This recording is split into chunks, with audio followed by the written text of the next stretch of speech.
All right, thanks for joining us for this month's NSCAR Finance Forum. I wanted to take an opportunity to go through something this week that for me was truly life changing as far as having that information.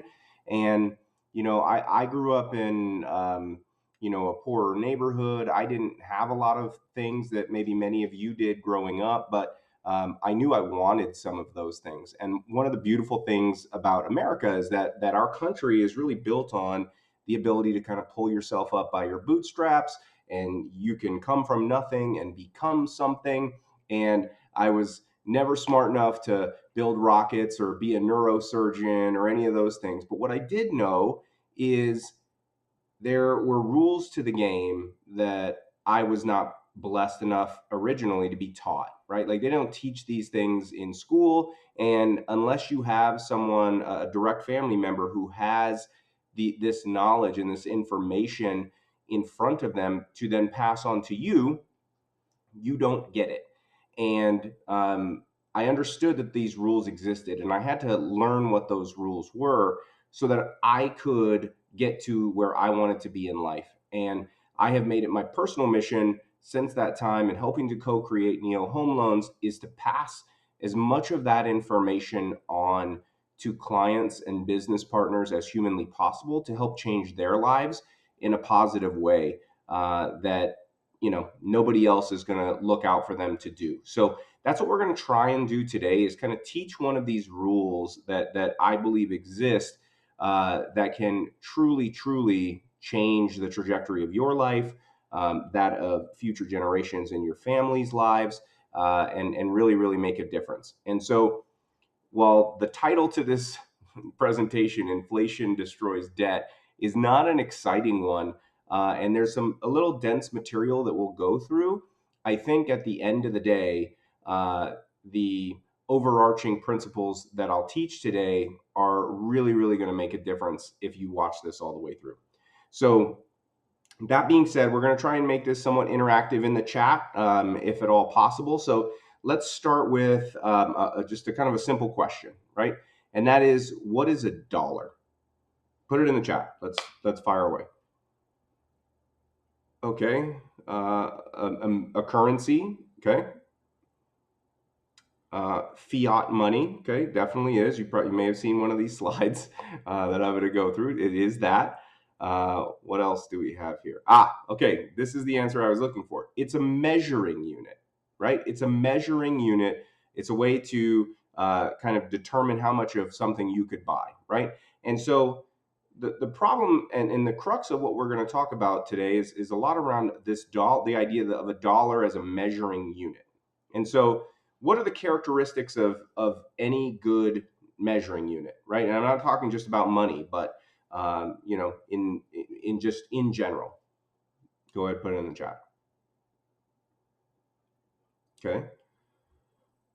Yeah, consistency, right? I think consistency is the key thing here, right? We want something that is going to be the same no matter what, right? Like if I give you a recipe to bake cookies and I tell you that you've got to put a cup of sugar into the batter, like you need a cup to be the same exact amount, right? A cup is a cup from the day I was born to the day I'm going to die.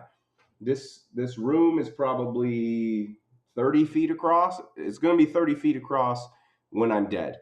And so that's the hallmark of a great measuring unit, is the consistency of it. Now, I'll ask you this, is the value of a dollar consistent? Yeah, right. In the chat, everybody's got it right. No, the answer is not. The value of the dollar is not constant, and it's not consistent. Um, what do you call $100 bill today? Yeah, that's right, $100 bill. What did you call $100 bill in 1924? 100 years ago. $100 bill. Yeah, so we called those things the same thing. $100 bill was $100 bill. But how many dollars, if you had $100 in 1924, how many dollars would you need to be able to purchase the same amount of goods and services that you could in 1924? How many dollars would you need today to buy that same basket of goods and services? The answer is $1,826. So, in order to buy that same $100 worth of goods that you could 100 years ago, you need $1,826. And so, this came up. Adam Smith, who's a famous economist, came up with this kind of idea of about a difference between what we call real value and nominal value. So this is going to be a little bit of an economics lesson here, and so please don't let your eyes glaze over. But I'm only going to teach this because it's really important to what we're going to get into here, right? So nominal value means in name alone. Okay, so in other words, in 1924, $100 was $100, and in 2024, $100 is $100. So the nominal value of $100 in 1924 and 2024 are the same exact thing because they're both $100. But the real value, in real terms, when factoring in this idea of inflation, of how much goods and services have gone up, real value is what it feels like. And it feels very different between what you could buy in 1924 with $100 versus what you can buy in 2024 in $100 with $100. And so this presentation is designed to teach you something about inflation, which sounds boring, but I promise it's going to be exciting. Well, at least I think it will be. And B, how to make smart financial decisions in your own life around inflation, and therefore how you can talk to clients about this idea of inflation and then assist them into making similarly smart financial decisions. So Adam Smith, the same very famous Scottish economist and philosopher, he said that the problem with fiat money is that it rewards the minority that can handle the money, but it fools the generation that has worked to save it. Now, that sounds a little convoluted to many of you, so let's define first off what fiat money is. Fiat money is a government issued currency that is not backed by a physical commodity such as gold and silver, but rather by the government that issued it. So back in the day, if the government wanted to issue a dollar bill into circulation, they needed a dollar worth of gold to back that $1 bill. Okay. When we became a fiat money system, which we'll talk about in a minute, it no longer needed the exact amount of gold or silver or any other commodity that you need to back it. Okay. And because of that, fiat money is a terrible measuring unit of value. Go again, talking about dollars as a measuring unit, because it's always getting smaller. And so, what has this idea of fiat money done in practice? Or I should say, this Adam Smith quote, that it rewards the minority that can handle the money, but fools the generation that's worked and saved for it. What does that look like in practice? Well, this is the distribution of wealth across all of the United States. And so, as you can see in this dark red line here at the bottom 50% of all Americans, so we're talking about 175 million people, control 3% of the total wealth across the country. The bottom 90% control 33%, or a third of the wealth, which means the top 10% of people in America control 2/3 of all wealth in America. So when you hear people talking about income inequality, things of that nature, that's what they're talking about, is the fact that the top 10% control 2/3 of all the wealth. Why? Because fiat money rewards the minority that can handle it, but fools the generation that has worked and saved that money. How did we get here? Well, let's talk about how we got here. Well, on August 15, 1971, Richard Nixon announced before the nation that I have directed Secretary Connally to suspend temporarily the convertibility of the dollar into gold or other reserve assets. So first off, temporarily, that was 50 plus years ago. I'd suspect at this point that it is not temporary. But what this basically meant is that foreign countries that held US dollars could no longer come to us and say, hey, I want to trade you for gold, right? That was no longer an option uh, to do. So at this point, the US dollar to everyone, both Americans and other countries and people holding dollars outside of America, was the value of that dollar is based only on the full faith and credit of the United States government. So let's see what that has done to the country. So 1971, this is the cost of living. A new house was $25,000. You could put your kid through Harvard for $2,600 a year.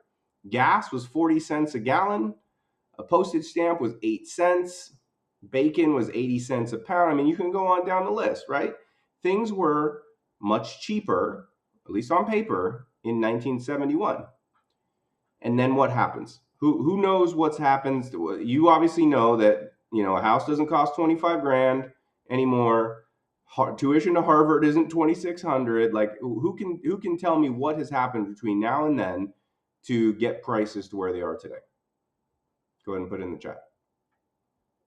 Perfect. All right. Inflation, right? Pretty simple. We're voting here in a week, and everybody's tired of hearing about inflation, but inflation is the idea of what has happened to push these home prices and other prices for gas and food and Harvard University tuition so much higher. So how do we measure that? Well, good news is I got a chart for that. And if you look at the 60 years going back to 1913, where this data, where the Federal Reserve kind of was born, we had basically 60 years where inflation cumulatively was not that bad. It was 285% from 1913 to basically 1970.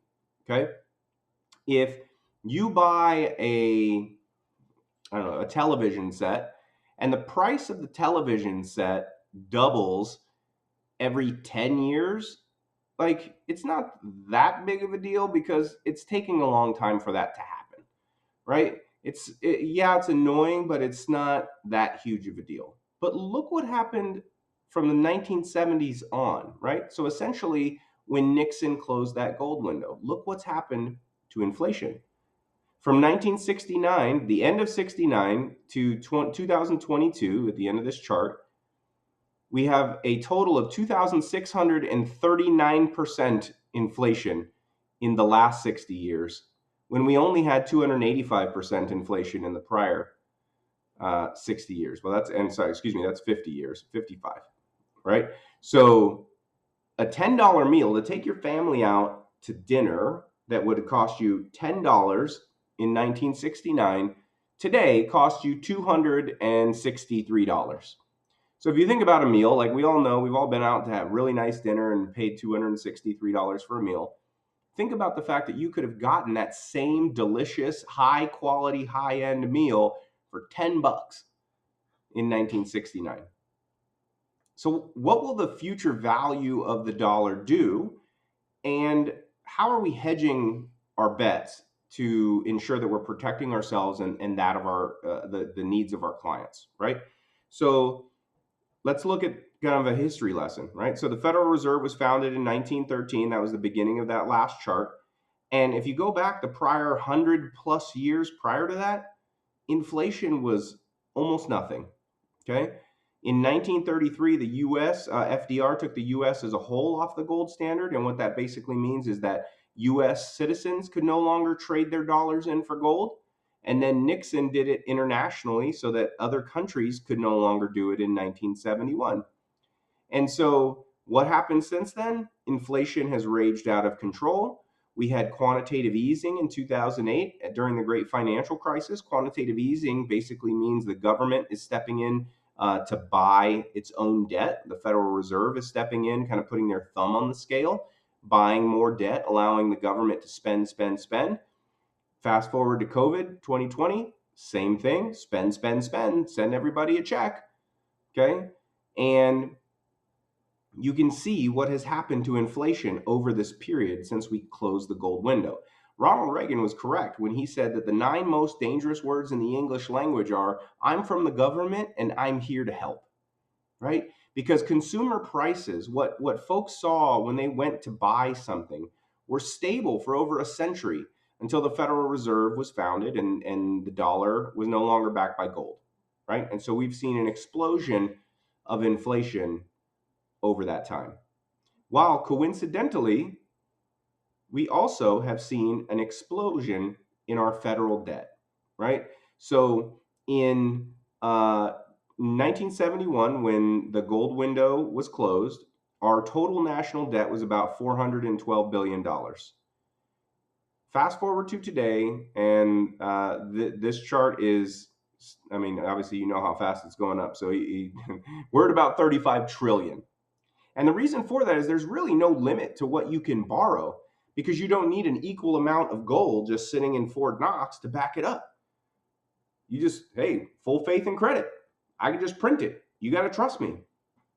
And if you look at the future and we just kind of play this out, we're currently supporting two wars in Ukraine and Israel. China has made it very clear that it wants Taiwan back. We've got politicians that are offering all kinds of personal stimulus packages, if you will, and this is a both sides kind of thing, which to me is akin to buying votes. And so, what could slow down this crazy spending that we're doing? I, I mean, if you got an idea, put it in the chat, but I don't see anything that suggests we're going to be slowing down spending anytime soon. So as a result, I've got to figure out how can I use this to my benefit and the benefit of my clients, right? So that's the 30,000 foot view of kind of our economy and debt and inflation and the history, right? But let's bring it down a little closer to home and see how that's impacting us and our clients, right? So in 1971, if you had $1 million, you felt like, hey, I'm pretty rich, right? And you hear now $1 million, and I'm like, that's not that much money. You can blow through $1 million pretty fast. And how do I know that? Because if you put the calculator in, and this is the BLS calculator, you can go on the website and do this with any number. That $1 million in 1971 is the same as having $7.75 million today. And conversely, so in other words, if you have $7.7 million today, I'm like, yeah, you're feeling pretty good about yourself, right? 7.7 feels pretty good.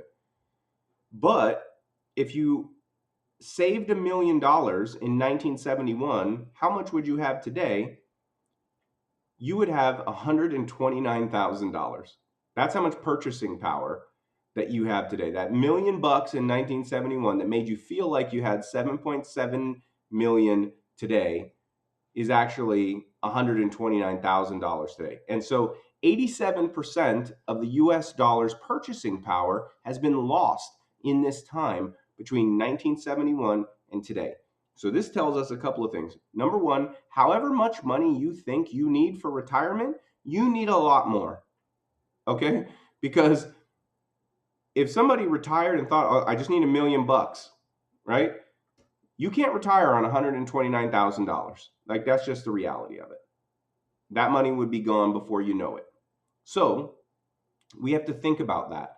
And we need to think about that for our own retirements. We need to think about that as we're planning and helping to serve our clients in a way to give them good advice. So we've been playing with this idea that the dollar is not a good measurement of value. And we also believe that housing prices are high, but they're high compared to what, right? So let's look at this chart, and there's a lot of shit going on here, so bear with me. In 1953, the price of buying a house in America was $18,000.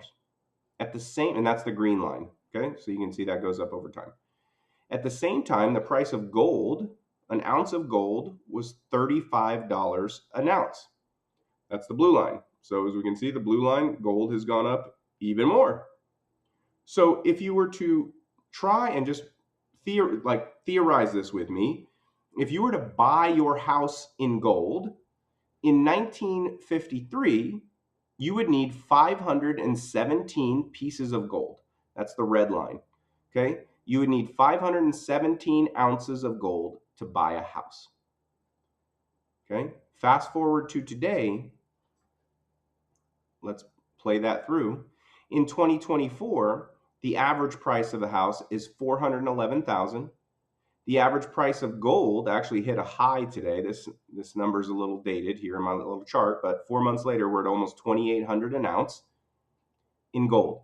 So today, in 1953, you needed 517 ounces of gold to buy a house.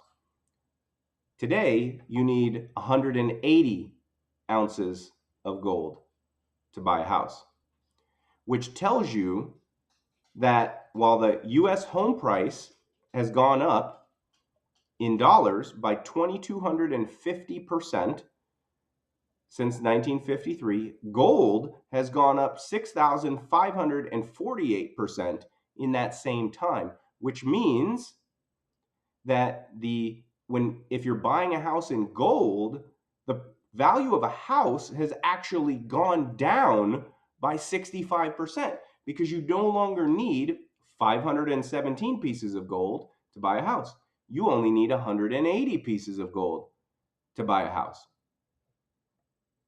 So let that sink in for a minute. We've been driven to understand that home prices are just go up, and it's gone up like crazy.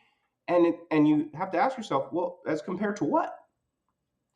So look at what has happened to gold since 1950. It stayed really, really flat and stable, $35 an ounce. And then look what happened coincidentally at the same time they closed the gold window. Gold has appreciated 6,802%. It's actually more than that because, again, we're at all-time highs for gold. So gold has gone up like crazy, but maybe we're looking at this wrong. It's not that gold is worth more. Maybe it's that the dollar is worth less.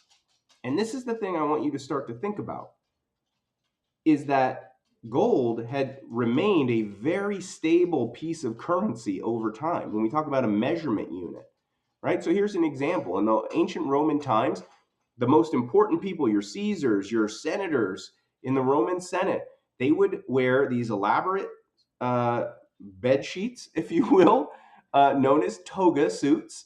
And the most wealthy and powerful people had the best togas available. And I can't verify this because it wasn't there, but it is said that the cost of a toga was 1 ounce of gold. 1 ounce of gold. Okay? Got you a toga. Fast forward to today. A high quality suit costs $2,800 at Nordstrom. This is the kind of suit you would see a senator wear today at the hall in the halls of Congress, a president. $2,800. Guess what the price of gold is today? $2,800. So if you think about it, the value of gold and what you can measure and buy with gold has remained very stable over time for over 2,000 years, if we're talking about Roman times versus Nordstrom today. So again, rather than looking at the idea of price of gold going up, maybe we should be looking at it as the value of the dollar is actually going down. So what if we just flipped this chart kind of on its head and said, what has happened to the purchasing power of the US dollar? Voltaire in the 17th century said that paper money eventually returns to its intrinsic value of zero. And since 1950, in real terms, okay, again, $100 is $100 in 50. It was $100 in 2024. That's in nominal value, but in real value, the buying power of $100 in 1950 is in today's money $7.50. So in other words, since 1950, the US dollar has lost 92.5% of its purchasing power. Like, really? 92.5% of our saved energy, our life savings, has been stolen from us via inflation? And since 1913, in the creation of the Federal Reserve, the US dollar has lost 97% of its purchasing power.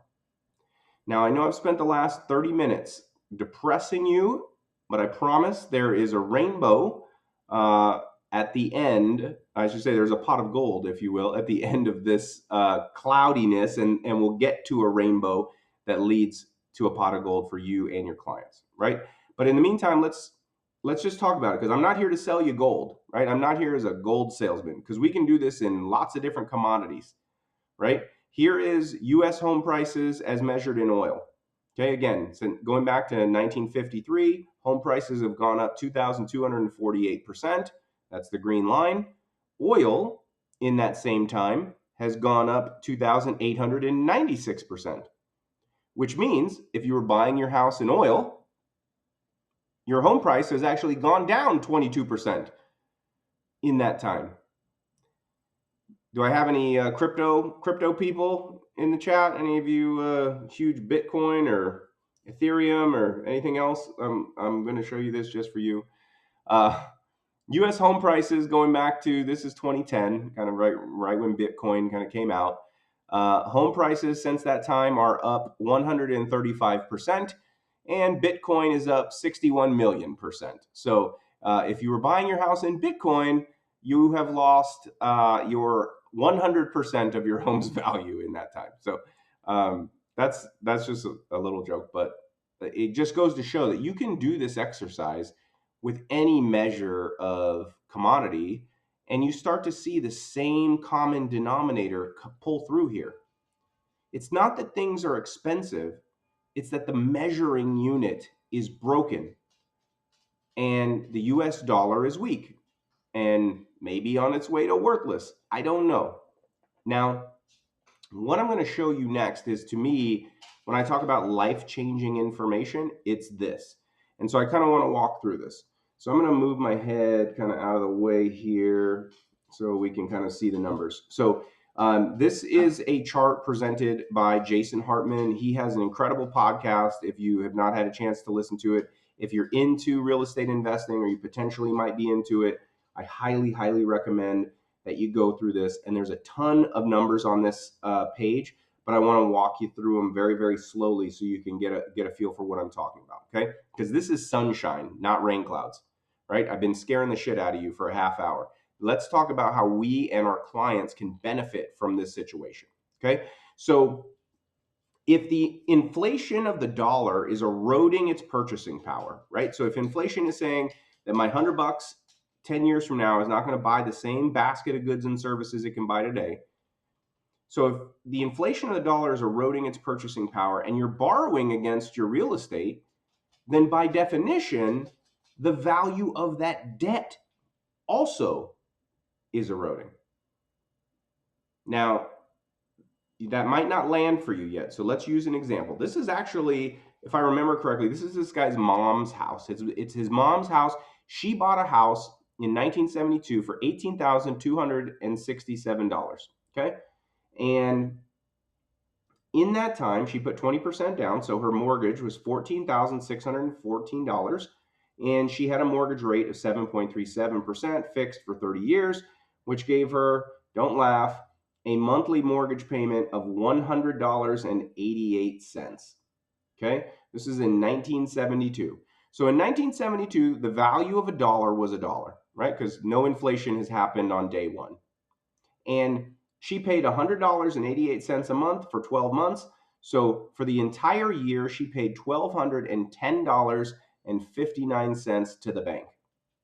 Now, in 1973, the annual inflation rate was 6.2%, which devalued the dollar down to 94 cents. So what a dollar bought her the year before only bought her 94 cents worth of things. Okay. The next year, inflation was 11%. Now her dollar is only worth 84 cents and 9.1%, and then it becomes 77%, and on and on and on until the end of her mortgage on year 30. That original dollar is only going to buy 23 cents worth of goods and services. Now, this is how this works in her favor, because over 30 years, she pays $1,210 to the bank every year. She did it in 1972 and 73 and 74 and so on and so on and so on, all the way to the end when she paid her mortgage off, and she paid $36,317 to the bank.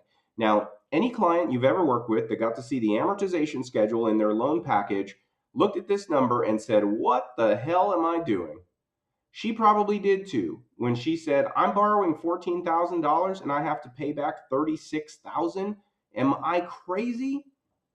But here's where the magic happens. Because as inflation takes away your buying power with your dollars when you're spending it, it also takes it away on your debt. So her payment per year, $1,210.59 in year one.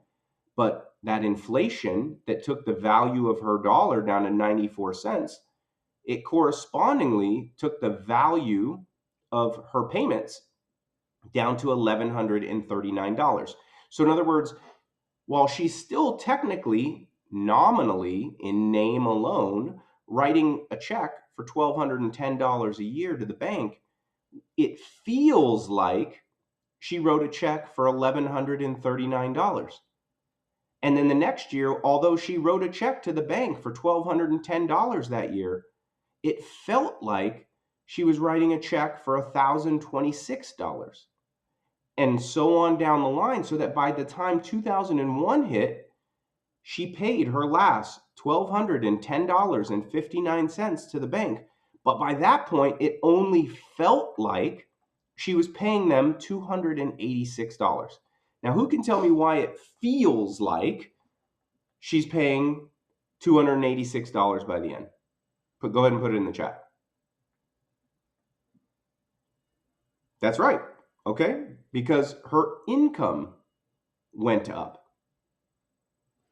So her income, the average income in 1972 was $7,133 a year, or in other words, about $600 a month. So she was making about $600 a month, and her mortgage payment was $100 a month. That was a good portion of her income that went to her mortgage. But fast forward to 2001, when the average income was $33,000, now she's making $2,600 a month, and her mortgage payment is the same $100. That barely registers. Now, that's just inflation. Wait until we now factor in the fact that you're going to be able to get a tax write-off because your mortgage interest is tax deductible. So in year one, she pays $1,210 to the bank, but when she factors in her tax credit that she gets for writing off her interest, she paid $856 for the year. Next year, it felt like she was paying $1,139, and then it felt like after taxes, she was actually paying $809. Fast forward to 2001, it feels like after taxes, she's only paying $282 a month.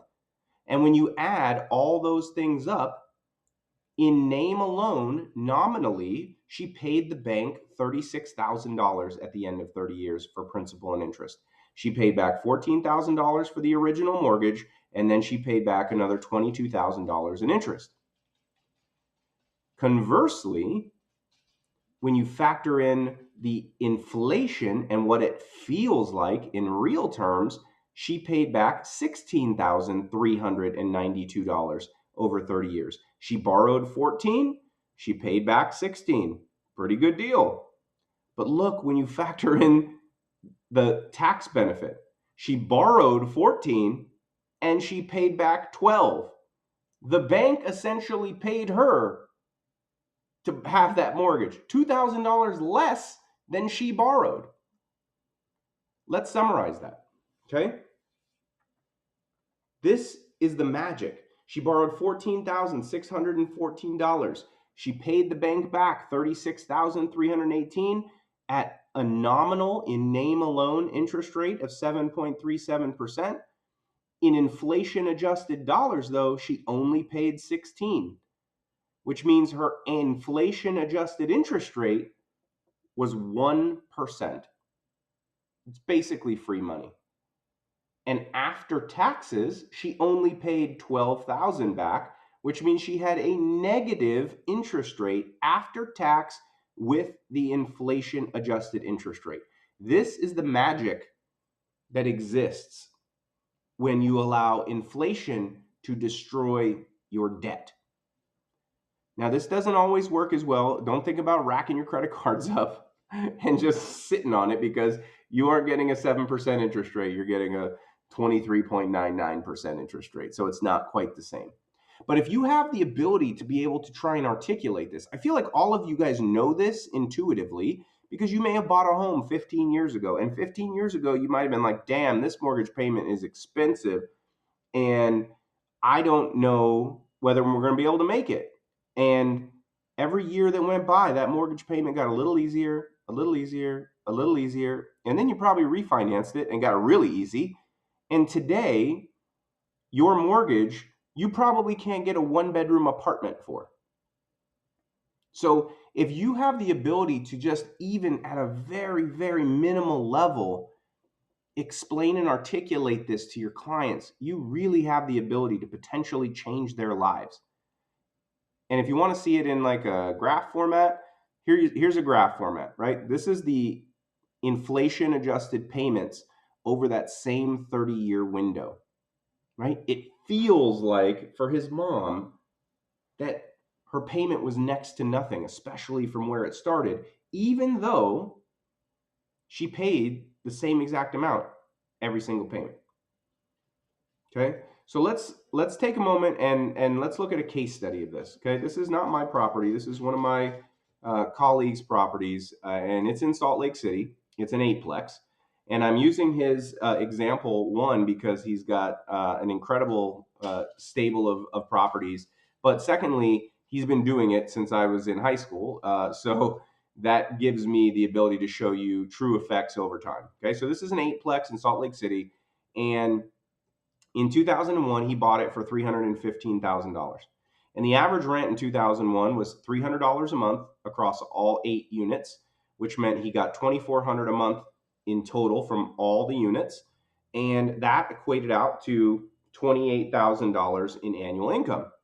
His mortgage payment, because it was 2001, so you can get 100% financing, $315,000 at 7%. His mortgage payment was, we'll call that $2,100 a month. So he was bringing in $2,400 a month in rent. His mortgage payment was $2,100, which equals $25,000 per year. Now, this is, that payment to income ratio isn't great. It's 87% is that payment to income ratio, which means, hey, shit breaks. So he negatively cash flowed on this for 5 years. Okay, so 5 years he was in the red at the end of the year, right? Because something broke, he had to replace it. That $300 a month difference was in the red. But let's fast forward to today. Still owns that complex, and now you can see the rent has gone from $300 a month to closer to $1,500 a month. He gets to charge storage fees, parking fees, all those kinds of things. And so now he's collecting $12,650 a month in rent across those 8 units. Okay? And now his $2,096 a month payment is a 16% payment to income ratio. So he's got plenty of money left over if somebody's toilet goes out and he needs to replace it. It's not a problem, right? Because he's cash flowing 10 grand a month on these plus after his expenses are paid. That is a real life experience of watching inflation destroy debt. So if we think about this, the United States has current debt is around $35 trillion, I know, with a T. And United States has about a third of all debt that is outstanding in the world. And so I want to think about the game that the US is playing and how I can align my own incentives and financial planning with the US government, which sounds stupid on its face, right? Like, why would I want to be this guy that's so far in debt, like the stupid government who I say that debt's so high and they argue about it on TV every night. Well, the reality is the United States has 11 aircraft carriers that says their financial interests will be prioritized. And if my interests are aligned with their interests, that means my interests are now protected by those same things. So if the United States is the biggest debtor in the world, as you can see by this chart, if the US is the biggest debtor and inflation destroys debt, who stands to benefit the most from inflation? It's kind of rhetorical. We'll put it in the chat. Yes, the United States. The US is going to benefit the most from inflation because we have the most amount of debt to destroy. And so how does that work? Well, inflation means everything that you're buying costs more. And when everything costs more, it means a growing GDP, gross domestic product. And a growing GDP means more tax revenue from all of my citizens. And all of my citizens' tax revenue means I have more money to pay off my debt that is being destroyed. So the US is very much interested in inflation continuing. And I should say, guys, I don't like this. I don't like that this is the way that things are going, but hey, I don't make the rules of the game, but I want to play by them. Okay.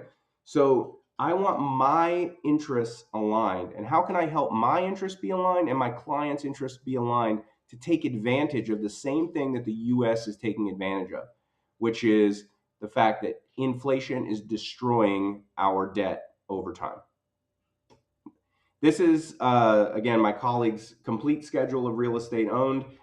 He currently has $94.5 million worth of real estate, and this is all in various places in Utah. And he has a total, we summarize this, of $43.5 million in mortgages. Which is insane to me. He has monthly debt payments of $223,000 a month, and he has operating expenses to keep everything going of $140,000 a month. So he's paying out $360,000 a month in obligations. Now, I don't know if anybody else's butt puckered just thinking about that, but mine certainly did. Now, but look, he's making $548,000 a month in rent. So even though he's paying $360,000 out the other side, he's essentially cash flowing almost $200,000 a month in rent. And there will be a moment in every investor's life, and in a lot of your clients, that moment becomes the moment they have two mortgages. And that moment is going to come where they hit this wall of being uncomfortable with the amount of debt that they have. And this is where your local lending partners can help them push through that wall, because it's not just that they should push through that wall, but it's that they must push through that wall. So let's do a little exercise. Let's take his $43.5 million, and your local lender partners can do this. They can basically break down what we call a blended rate calculator, which is basically going to look at every, sorry, my coworker over there is getting a little excited. They're basically he's going to take every mortgage that he has, and then he's going to look at the interest rate on each one of them, and then it's going to blend it together to give a total average amount of interest paid across the entire debt. So you can see that all these properties are being listed at various different interest rate. Well, it averages out to just over 4% in interest across the $43.5 million. So there's a calculator, which I'll share with you in a minute. I'll ask the question, fun quiz, $43.5 million at 4% interest over 30 years. How much is that going to cost him at $223,000 a month? 30 years from now, how much is he going to pay? Go ahead and just randomly give it a shot in the chat. 60 million, 90 million, 110 million. Okay, 85 million. Well, let's look at it. $80.4 million nominally in name alone He's going to borrow 43.5 million. He's going to pay back an interest rate of 4%. 30 years from now, he will have paid $80.5 million. But again, let's pull the thread through the next piece. Inflation adjusted payments, he will pay 45 million. He borrowed 43.5 million. He paid back 45 million. In other words, he has an inflation adjusted interest rate of 0.08%. Think that through. That is a free loan to cash flow almost $200,000 a month, and that number's only going up for the next 30 years. This is incredibly powerful. Like, just think that through. What could that do for your life? I'm not telling you to take $43.5 million out, okay? But that same principle, that same concept, what could that do for you and your clients? So here's the calculator, right? So when a client wants to pay off their mortgage or they're thinking about buying an investment property, this calculator can really truly help show them the light. And I would argue that for any of you who are on this call that have a 2%, 3%, 4% mortgage, you have an asset, not a debt, right? Because you're paying less than the rate of inflation. So you really are, at the end of the day, not even factoring in the tax benefit side of it, just on the inflation side, you are ending up, someone's paying you to have that house, which is crazy, right? And so when you think about real estate as a whole, right, these are various different strategies that we can help talk through with clients. Some of these are short-term ways to earn money. Other ways are longer term, but all of these things are options on the table. A lot of my colleagues, he does a lot of medical offices, retail space, things of that nature. Obviously, he's got some apartments. All those kinds of things are longer term strategies, but depending on what your strategy is, it might be something simple like flips. It might be something simple like I'm going to lend money to people flipping a home to have them pay me back in a year, right? There may be that medium term, right, where I'm just going to get a single family rental across town and I'm going to manage that. And like there's all kinds of these things. And we want to make sure that we serve our clients with strategies around all of these things. So, again, I'm certainly happy to stick around, answer any questions that you might have. If you want me to send you the slides, I'm happy to send you the slides. If you want to sit down and learn how you can make this a part of your buyer consults or your listing presentations, or how you can work with your favorite lending partner to implement this into your kind of workflow and how to serve your clients, I'm more than happy to do that as we go forward. So really appreciate all of you guys being here. Again, I'll stick around, answer any questions that you might have, and we'll go from there. So thanks again.